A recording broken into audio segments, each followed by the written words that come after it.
Welcome to this episode of Being Heard. This is going to be the third episode of Being Heard, in which we talk about mechanical means for making your autoharp louder. So let's say you go into a situation and you've got your Oscar Schmidt. It's a very sweet sounding instrument.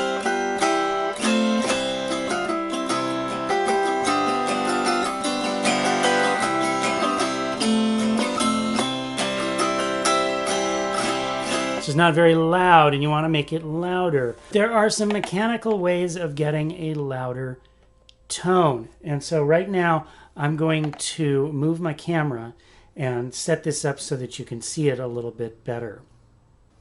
One thing that you can do is tabletop playing.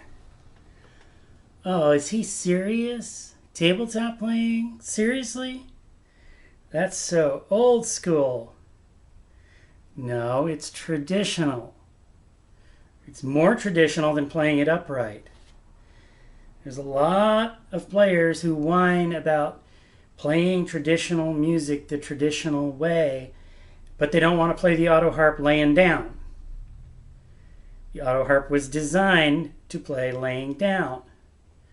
Now, granted, it was designed to be played down here, laying down, and this construction doesn't allow for that. So you have to cross hands if you're a righty and you have a right-handed instrument, which I actually contend is a left-handed instrument, because if you're left-handed, you're set up great for this. But if you're right-handed, you have to cross hands.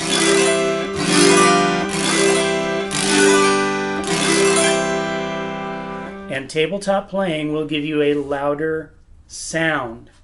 And that's what we want. I think there's a lot of good things about tabletop playing. If you don't like this angle with your hands, you can angle it a little bit more like this, and you've got less crossover to deal with. But the issue here, more than anything else, is volume. Yes, you get more volume. And depending, you want feet on the bottom of your autoharp. In this case, I only have little rubber feet on this autoharp. If you have the wooden feet, and I've actually got some around here somewhere, if you have the wooden feet on your autoharp, or the little pointy metal feet, or if you can get some wooden feet and put them on the bottom, they will transfer the volume even better to the tabletop. This tabletop is plastic. Again, not the best surface. If you have a wooden table, like a folding table, and it's the right height for you and you can get it set up right, you're gold, because you can have a lot more volume that way. And one of the principles that comes into that is the Resonator principle, which means that there's space between the back of the autoharp and the top of the table, and all of that sound that's coming off the back gets thrown out, and then the tabletop vibrates, and that creates more resonance. So if you wanted to augment this on and beyond the tabletop principle, you can use the music case. That's right. In this case, I'm probably getting to this place where I want to stand up to do this. We'll see. The autoharp goes on top of the hard shell autoharp case. And great place to carry it. And then you pull it out and you have a resonator box built right in.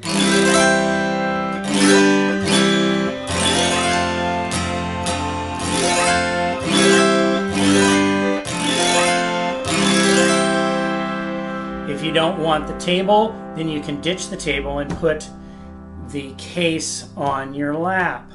Whoa! Look how that happened, almost magically. Amazing! The autoharp is just too cool. So,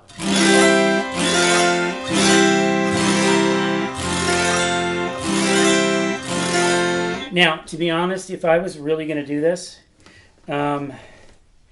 I would have a strap button down here and a strap button here, and I would put a strap around my backside, sort of the way a dulcimer player would do it, to keep it all on my lap, because it's kind of in danger of rocking off.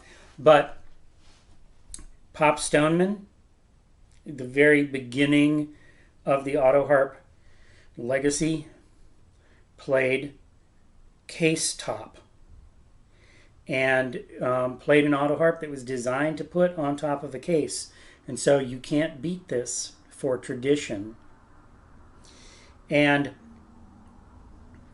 if you're a right-handed player, like I am, and you really wanted to play lap style like this, or case top, you could get a left-handed Autoharp, and that would put the chord bars down here and the strings over here.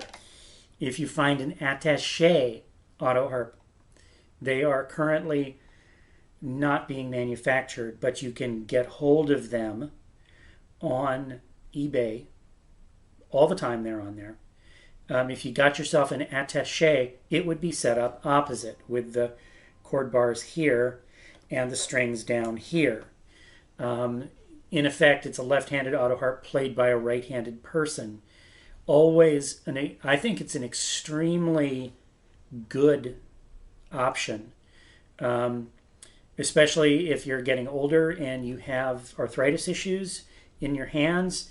It's easier to play on a tabletop or on a case like this, or even on your lap, than it is to play upright.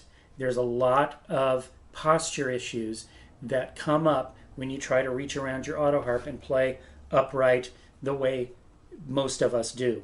So I think that, don't rule out playing lap style too quickly, because it's a great alternative, and personally I think it might be better than playing upright. Better for all of us.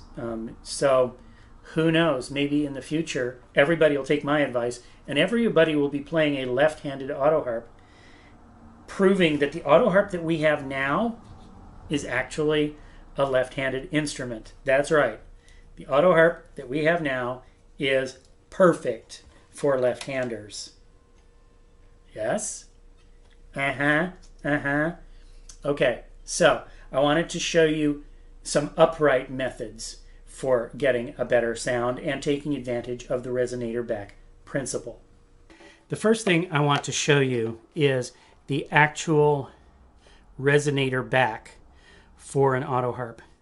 And resonator backs are just a plate of wood. Here's one that I found in the shop, and this one has Autoharp felt at 5 points around it, because you're going to put it behind the Autoharp like this, and it creates a false back. It creates a false back into space, and this does two things. It keeps the back of the instrument off of your body and makes it vibrate. More vibration means more sound, and it arguably it makes that sound emerge from the cracks in the side all the way around the Autoharp and go out into the air. Now, how much of that goes out front? That is debatable. And I've seen some resonator backs that are actually built larger than the back, and then they have a lip that angles out so that it almost looks like a cafeteria tray when you hold it. If you held it out like this with its lips pointing up, it would have an edge all the way around it, and that projects, or would seem to project, the sound out front more. But let me play this for you with and without the resonator back and see what you think. I'm going to play an F because F has the most bass strings.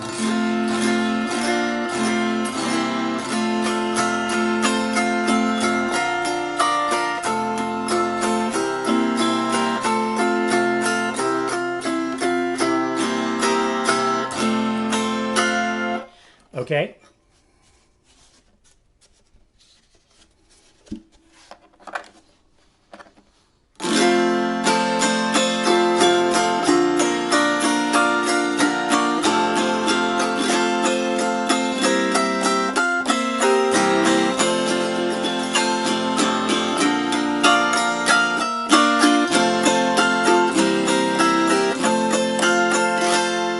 Now, here's an example of where I am diluted because my ear is right by that crack. So I can really hear more sound coming out, but can you? You be the judge, because that's my example of the principle of recording. When you record out a few feet, a few yards, you can hear the truth of the matter. And decide for yourself whether or not that makes a big difference. Again, it might make a bigger difference if it had a lip. These things can be permanently installed if you decide you like them. An Oscar Schmidt usually has 3 little rubber feet. That's enough to create quite a bit, maybe more separation than you need. But once you have it adjusted, you can put screws through, or even Velcro attachments, so that you can remove the back. The idea here is that if you have several harps, you can remove the back and use this on different harps, and it still works. So I wanted to show you another idea that I used to do. I don't do it anymore. I have no need to do it anymore, but and I'm not proposing that you do it, because it turned out that it wasn't that great an idea. But I did do it because I needed to. Necessity drove me to come up with a way to sound bassier with my Oscar Schmidt Autoharp. And I did it this way, using the resonator back principle. Ta-da! It uses another Autoharp body, the same size as the first. This Autoharp has no pins, it has no bridges, it has no anchor. It does have, I put a device to separate it from the back of the other Autoharp. In this case, Autoharp felt that is just on the front. You could use rubber bumpers. It doesn't really matter, but it goes behind the first Autoharp. And the first Autoharp just sits behind it. If you have a long enough strap, you can sandwich it back there, and that kind of holds it together. Then you have to reach around, so this is only for people with long arms. And also, you can't see the buttons, so you got to play by touch. But that's why, it's getting to be more and more of an insane idea, and it is quite insane, the Wild Big Mac. But as you can see, it creates a much larger, beefier double patty of goodness. The second resonating back is more of a resonator. It's got a whole resonating cavity, and you be the judge.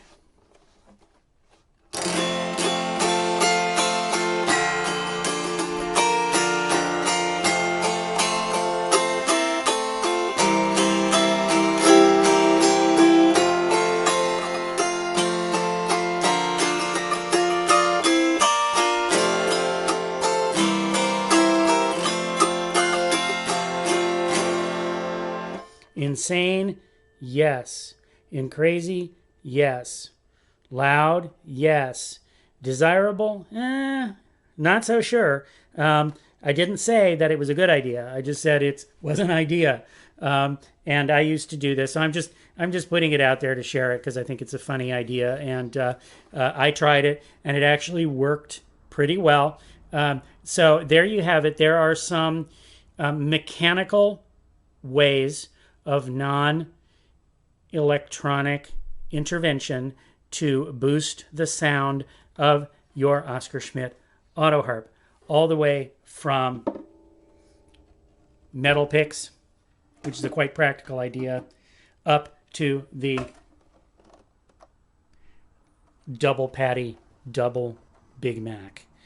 And I'm Hal Weeks. We'll be returning we'll be beginning to talk about other issues, electronic issues, amps, pedals, microphones, sound reinforcement issues like PA systems, miking issues that come up. How do you hear yourself in a mix, etc., etc., etc. We've got a lot of ground to cover and a lot of episodes coming your way.